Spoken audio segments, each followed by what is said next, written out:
Shalom saudara-saudari sekalian, perkenalkan nama saya Junieti Yusuf. Saya adalah salah satu mahasiswi Sekolah Tinggi Teologi Injil Bakti Caraka. Dan di video kali ini saya akan sedikit menceritakan tentang kesaksian saya, tentang bagaimana Tuhan memanggil saya. Nah saudari-saudari sekalian, bisa dikatakan bahwa saya merasakan panggilan Tuhan itu sejak kecil.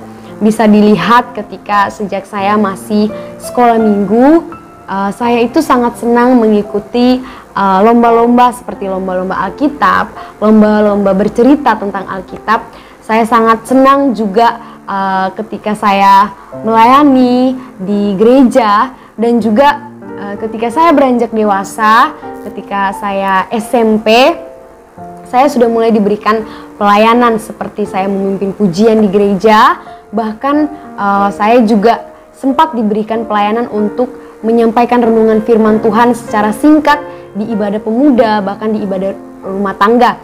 Dan di situ juga saya merasakan bahwa adanya sukacita yang sangat luar biasa ketika saya melayani Tuhan.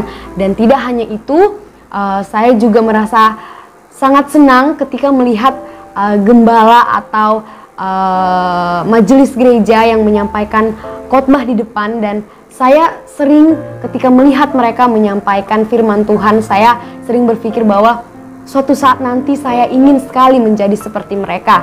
Dan itulah yang saya rasakan hingga akhirnya saya memutuskan saya ingin menjadi seorang hamba Tuhan. Singkat cerita, ketika saya sudah mulai beranjak dewasa, ketika saya menduduki bangku SMK, dan pada saat itu saya masih berpegang teguh pada cita-cita saya ingin menjadi hamba Tuhan.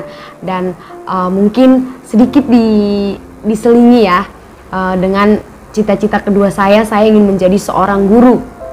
Nah, pada saat saya SMK, ketika saya hampir lulus ya, pada waktu itu saya ingin mengikuti ujian nasional.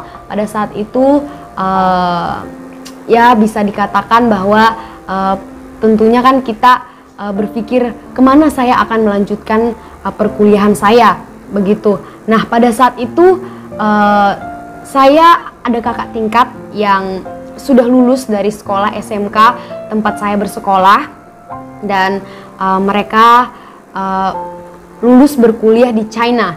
Dan pada saat itu awalnya saya tidak terlalu tertarik dengan hal itu untuk berkuliah di China, karena saya masih berpegang teguh pada pilihan saya, di mana saya ingin menjadi seorang hamba Tuhan ataupun saya ingin menjadi seorang guru pada saat itu.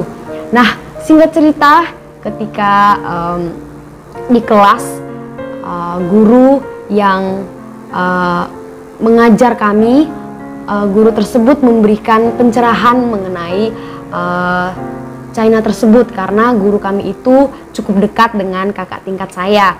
Jadi beliau bercerita bagaimana kehidupan kakak-kakak tingkat kami yang ada di China, dan bagaimana masa depannya nanti ketika kami sudah lulus dari China. Jadi pada saat itu ketika saya mendengar, pemikiran saya langsung terbuka, dan saya berpikir sepertinya masa depan saya akan cukup cerah ketika saya berkuliah di Cina. Dan saya juga mulai berpikir bagaimana nanti bangganya orang tua saya ketika saya bisa berkuliah di luar negeri seperti itu.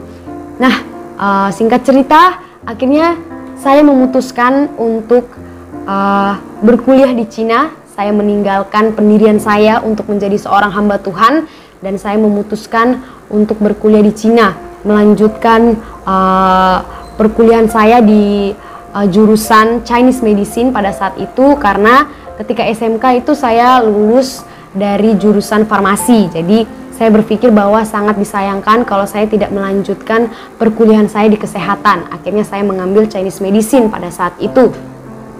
Nah, ketika itu kami sudah mulai mengurus berkas-berkas dan persyaratan-persyaratan yang harus kami kirimkan ke sana untuk memenuhi setiap persyaratan-persyaratan pendaftaran. Nah, singkat cerita, seperti yang kita ketahui bahwa pada tahun 2020 di awal tahun itu terjadinya corona, dan corona tersebut berawal dari China seperti itu, dan dampaknya sangat berdampak besar bagi kami yang ingin berkuliah di China, karena pada saat itu China sedang lockdown dan hal itu sangat berdampak kepada kami. Dan pada saat itu kami mendapat kabar dari kakak tingkat yang membantu kami mengurus setiap berkas-berkas itu. Mereka mengatakan bahwa jurusan kami, karena jurusan kami itu jurusan kesehatan, jurusan kami tidak menerima mahasiswa baru seperti itu. Dan akhirnya hal tersebut membuat kami sangat merasa sedih seperti itu. Namun kami tidak berhenti begitu saja ya. Saya dengan penuh yakin dan percaya bahwa Tuhan pasti akan membukakan jalan jika Tuhan berkehendak kami untuk pergi ke sana. Dan pada saat itu saya mulai sharing-sharing dengan orang tua saya seperti itu. Dan pada saat saya sharing-sharing seperti itu, entah mengapa saya tiba-tiba diarahkan mengingat kakak saya yang berkuliah di Batam ya. Kakak saya itu salah satu alumni dari mahasiswa teologi Injil Bakti Caraka. Dan pada saat itu saya mengingat, sepertinya saya ingin menanyakan tentang apakah saya bisa berkuliah di STT Injil Bakti Caraka seperti itu. Akhirnya saya mulai menghubungi mereka. Saya mulai bertanya-tanya apakah saya bisa mendaftar di kampus tersebut. Nah, singkat cerita, kakak saya akhirnya mengatakan bahwa bisa ya. Kakak saya mengirimkan berkasnya. Namun pada saat itu saya mengatakan bahwa ini hanya rencana. Saya mengatakan seperti itu. Saya masih ingin berkuliah ke Cina, saya mengatakan seperti itu. Dan pada saat itu abang ipar saya yang dimana beliau adalah salah satu dosen, beliau menelpon saya dan memberikan sedikit pencerahan, mengatakan bahwa menjadi hamba Tuhan itu harusnya tidak menjadi sebuah pilihan kedua, namun harusnya menjadi pilihan yang pertama. Tapi karena pada saat itu saya masih sangat mengeraskan hati saya, jadi saya mengatakan bahwa dan saya memiliki pendirian bahwa melayani Tuhan itu tidak harus menjadi seorang pendeta seperti itu. Nah, pada saat itu karena keinginan saya untuk ke Cina itu masih sangat kuat, akhirnya saya tidak terlalu menghiraukan apa yang mereka katakan. Singkat cerita, setelah percakapan itu selesai, keesokan harinya saya masih terus ditanya oleh mereka bagaimana, dan saya terus mengatakan bahwa ya lihat saja nanti, saya mengatakan seperti itu. Dan suatu hari mereka kembali menelpon saya, dan pada saat itu mereka kembali memberikan pencerahan kepada saya, dan mereka mengatakan bahwa janji ya bulan Juni ini kamu ke Batam kalau dari Cina itu tidak ada kepastian. Dan saya mengatakan oh iya, saya janji seperti itu. Nah, tapi tidak lama kemudian setelah beberapa hari saya melakukan percakapan dengan mereka, tiba-tiba nomor mereka hilang. Saya lost kontak dengan mereka, dan pada saat itu saya masih terus melanjutkan kegiatan saya seperti biasanya, dan saya juga mengikuti les bahasa Cina dengan kakak tingkat yang ada di Cina. Dan pada saat itu setelah beberapa bulan kemudian, pada bulan September ya, saya memakai sebuah aplikasi, dan aplikasi itu dapat melihat kontak-kontak yang pernah ada di HP kita dan itu pernah hilang seperti itu. Dan pada saat itu saya mendapatkan kembali nomor kakak saya dan saya save. Dan pada saat itu saya memposting suatu status, memposting foto, dan waktu itu kakak saya mengomentari lalu mengatakan bagaimana kabarmu di situ. Dan akhirnya kami bercerita dan pada saat itu kakak saya mengatakan ayolah ke Batam, katanya seperti itu. Dan jujur sebelum itu saya sebenarnya sangat mengeraskan hati untuk ke Batam, karena saya memiliki pemikiran bahwa ketika saya ke Batam pasti saya akan diminta untuk menjadi pendeta seperti itu. Jadi pada saat itu entah mengapa sepertinya Roh Kudus itu bekerja di dalam hati saya, panggilan Tuhan itu sangat kuat di dalam diri saya. Dan pada saat itu ketika kakak saya meminta saya untuk ke Batam, saya langsung mengiyakan seperti itu. Dan seminggu setelahnya itu saya langsung berangkat ke Batam. Nah, singkat cerita, ketika saya berada di Batam, saya masih terus mengikuti les bahasa Cina, dan saya masih terus berpegang teguh pada pendirian saya ingin ke Cina seperti itu. Dan beberapa minggu kemudian, entah mengapa ya, saya mulai sedikit goyah karena masih belum ada kepastian dari China. Dan juga kakak saya dan abang saya yang terus mengajak saya untuk doa bersama, yang menanyakan Tuhan apa kehendak Tuhan seperti itu. Nah, tapi pada saat itu saya mulai goyah karena tidak adanya kepastian.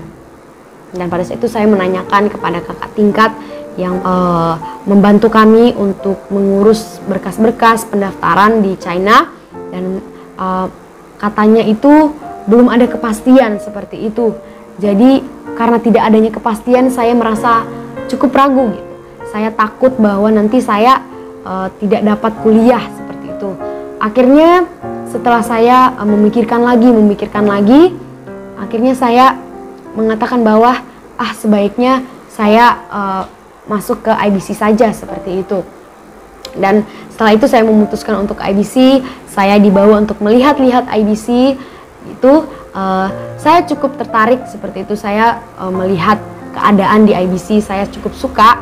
Dan saat itu saya diminta untuk menunggu, dan saya diberitahu bahwa saya akan masuk pada bulan Januari seperti itu. Nah, dalam menunggu, entah mengapa, mungkin karena motivasi saya itu salah. Motivasi saya menanggapi panggilan itu karena sebuah pelarian, karena tidak adanya kepastian dari Cina. Akhirnya saya memilih, sebaiknya saya masuk ke IBC aja lah seperti itu. Nah, akhirnya ketika beberapa minggu menunggu, pada saat itu ya saya sendirian di rumah, teman saya itu memberitahu saya bahwa kita sudah bisa mendaftar di Cina seperti itu katanya.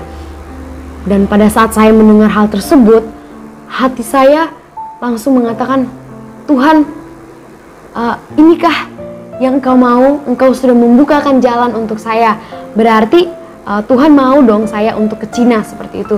Akhirnya dengan penuh semangat saya kembali mengisi setiap formulir-formulir yang dibutuhkan. Seperti itu saya mengirimkan berkas-berkas yang ada, dan akhirnya saya diterima menjadi mahasiswa di China.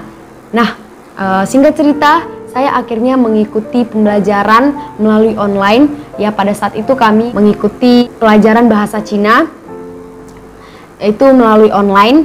Dan entah mengapa selama 3 bulan saya mengikuti pembelajaran online itu, saya merasa hati saya itu tidak damai. Saya sering bertanya ketika saya sedang sendiri, saya sering bertanya di hati saya, Tuhan, inikah yang Tuhan mau? Kok saya nggak damai ya? Seperti itu. Dan juga saya juga sering bertanya-tanya seperti itu, apakah ini pilihan yang tepat? Apakah ini adalah kehendaknya Tuhan? Seperti itu. Dan singkat cerita, pada bulan Februari ya, itu adalah libur sebulan untuk Cina karena libur tahun baru Imlek. Dan sebelumnya itu saya sempat bercerita dengan salah satu kakak tingkat yang ada di STT IBC. Saya mencurahkan setiap apa yang saya rasakan, saya bercerita dan saya meminta pendapat bagaimana, dan saya didoakan. Dan kakaknya itu berkata kepada saya seperti ini, jika kamu ingin mengetahui kehendak Tuhan, kamu harus melepaskan kehendak kamu dahulu, seperti itu. Dan kamu harus mengambil waktu untuk bertanya, Tuhan, apa sih kehendaknya Tuhan, seperti itu. Dan akhirnya saya memutuskan di bulan 2 itu, karena waktu itu adalah waktu libur sebulan. Jadi saya memutuskan untuk hari itu sebulan itu saya ingin mengambil waktu untuk bertanya Tuhan. Saya ingin berdoa sepenuhnya untuk mengetahui apa kehendaknya Tuhan. Dan selama itu saya bergumul, saya berdoa, dan saya mengatakan saya melepaskan keinginan saya. Saya melepaskan keinginan saya untuk ke Cina. Saya tidak mau memaksakan kehendak saya, biarlah Engkau nyatakan kehendakmu, seperti itu. Dan singkat cerita, setelah akhir bulan 2, ya, karena saya sudah berjanji kepada diri saya di bulan 3 nanti saya harus sudah menentukan pilihan tersebut, seperti itu. Dan ketika di akhir bulan, di suatu hari saya membuka IG, ya, dan pada saat itu saya scrolling, dan pada saat itu saya melihat sebuah video tersebut mengatakan seperti ini. Sangat jarang sekali zaman sekarang anak-anak muda itu ingin memberitakan firman Tuhan. Pada saat itu entah mengapa video yang singkat tersebut, ya, video yang mungkin kalau dilihat orang itu hanyalah sekadar video itu seakan-akan menegur saya. Video itu seakan-akan berkata kepada saya. Saya merasa bahwa itu adalah perkataan Tuhan yang ditujukan kepada saya, seperti itu. Dan pada saat itu entah mengapa di dalam hati saya langsung muncul sebuah ayat firman Tuhan yang mengatakan, "Pergilah dan jadikanlah seluruh bangsa muridku." Dan pada saat itu saya langsung menangis. Pada saat itu di dalam kamar saya sendiri, saya menangis, saya berdoa, dan saya mengatakan bahwa Tuhan, saya memutuskan saat ini saya ingin menjadi hamba-Mu, Tuhan. Saya mengatakan seperti itu kepada Tuhan, dan saya mengatakan, jika benar Engkau yang memanggil saya, kiranya selama penantian saya untuk menjadi mahasiswa Engkau kuatkan. Dan tidak hanya sampai di situ, ya, perjuangan saya masih sangat bergumul bagaimana saya akan memberitahu dosen saya yang sudah mengajari saya bahasa Cina, dan bagaimana saya harus memberitahu teman-teman saya bahwa saya tidak jadi ke Cina. Dan saat itu saya sangat bergumul. Saya sempat mengatakan saya takut dibilang orang yang pelin-pelan, karena saya sempat mengatakan saya mau mundur, lalu saya mengatakan lagi saya mau ke Cina, dan akhirnya ketika saya mau mengatakan lagi saya harus mundur seperti itu, saya merasa bahwa saya takut mereka akan menjudge saya seperti itu. Dan saya waktu itu mengambil waktu untuk berdoa kepada Tuhan. Tuhan memberikan saya hikmat, Tuhan memberikan saya keberanian. Dan pada saat itu ketika waktunya sudah tiba, saya memberitahukan teman-teman saya di dalam grup WhatsApp. Dan puji Tuhan, mereka memiliki respon yang sangat positif, dan mereka menguatkan saya. Mereka mengatakan, apapun pilihanmu kami dukung, seperti itu. Dan ketika saya menchat guru saya, ya, kami mengatakannya itu Lao She, itu guru saya mengatakan bahwa tetap semangat, ya, seperti itu. Nah, saudara-saudara, saya ingin menyampaikan di sini bahwa hal yang paling penting yang saya ingin sampaikan kepada kita semua, bahwa seperti yang dikatakan oleh kakak tingkat yang memberitahu kepada saya, dan perkataan itu sangat memberkati saya sampai saat ini, adalah ketika kita ingin mengetahui kehendak Tuhan di dalam kehidupan kita, marilah kita melepaskan setiap keinginan-keinginan kita yang ada di dalam diri kita. Terkadang kita sering mengatakan bahwa Tuhan, kiranya kehendak-Mu yang terjadi di dalam kehidupanku. Namun tanpa kita sadari, sebenarnya keinginan kita lah yang kita paksakan kepada Tuhan. Oleh sebab itu, saudara-saudara yang terkasih, saya mendorong kita semua, biarlah kehendak Tuhan itu yang terjadi di dalam kehidupan kita. Saya tidak tahu, mungkin saudara-saudara memiliki pergumulan apa? Apakah seperti saya, pergumulan melalui panggilan saya, atau apakah pergumulan melalui apapun itu. Namun percayalah saudara-saudara, ketika saudara-saudara menanya Tuhan dan mengatakan bahwa Tuhan, apa kehendak-Mu di dalam kehidupanku, dan aku ingin kehendak-Mu yang terjadi. Dan percayalah saudara-saudara, hal itulah yang terbaik yang akan terjadi di dalam kehidupan kita. Dan akhirnya saudara-saudara, saya berterima kasih kepada saudara-saudara yang sudah menonton video ini sampai akhir, dan kiranya melalui kesaksian saya kita semua dapat kembali dikuatkan lagi. Akhir kata saya mengucapkan terima kasih. Jika ada kesilapan kata atau kata-kata yang mungkin menyakiti, saya mohon maaf. Tuhan Yesus memberkati.